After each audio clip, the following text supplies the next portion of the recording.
Driving a vehicle entails sitting for a long period of time while external forces are being exerted on the body.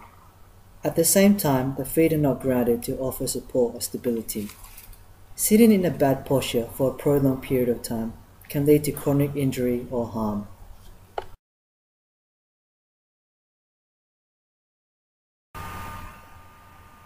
Keep your back at an angle which supports the natural curves of the spine. To aid in this, recline the seat to an angle of 110 degrees with your back and buttocks pressed against the seat back.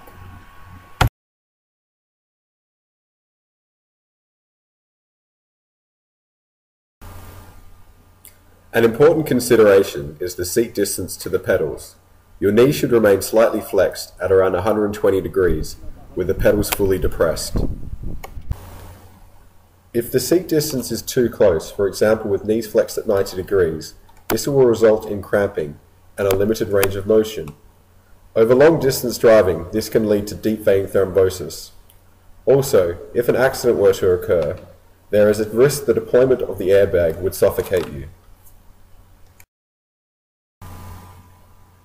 Having the seat too far back or having your knees fully extended will also limit the range of motion in the joints of the lower limbs in contact with the pedals. In this position, you are at a higher risk of hip dislocation in the event of a car crash. Posterior pelvic tilt can occur. This will cause kyphosis, and over a prolonged journey, the trunk being passively flexed will cause laxity in the back extensors.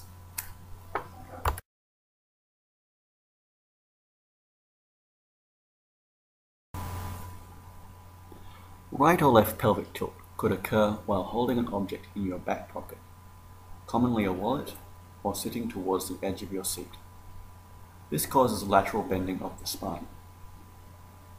Over a prolonged journey, the contralateral obliques and quadratus lumborum will attempt to compensate for the unnatural trunk position.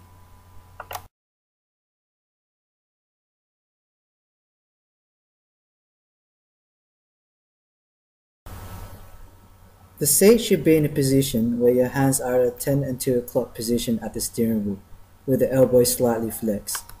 This will prevent excessive rotation of the spine while turning the wheel, and excessive internal and external rotation at the shoulder.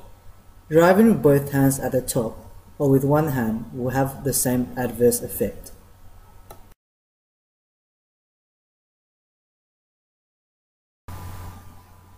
A common mistake while driving is allowing one or both hips to externally rotate.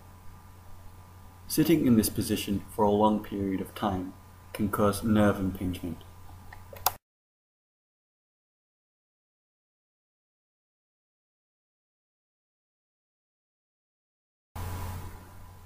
Adjust the headrest for more cervical support and reduce cervical flexion.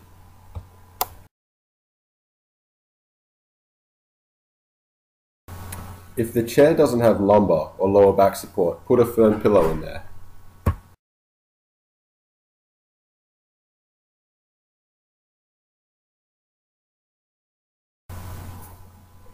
Adjust the rearview mirror to be in a position which will force you to sit upright when checking.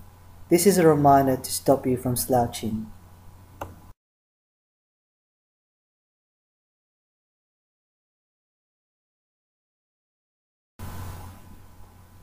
When reversing, turn with your whole trunk, not just your neck or cervical region. This way, each segment is required to rotate less, decreasing your chance of injury. For additional support, use the passenger seat to relieve the tension in the trunk rotator muscles.